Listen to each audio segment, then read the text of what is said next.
Dobrodošli na kanal Životna sila. Toksini u telu. Ako imate neki od ovih 7 simptoma, vaše telo možda ima previše nagomilanih toksina.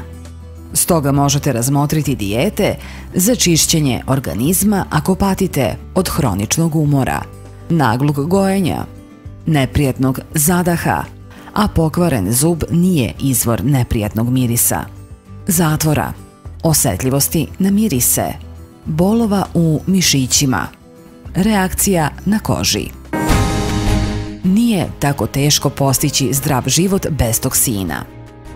Treba samo da pronađete svoj balans i da ga održite. Pijte bar 2 litra vode dnevno. Smanjite unos mesa.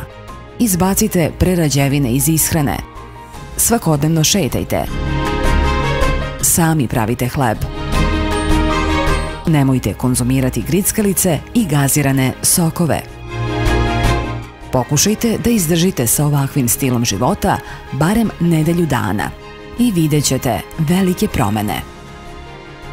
Ne zaboravite da kliknete na like i subscribe.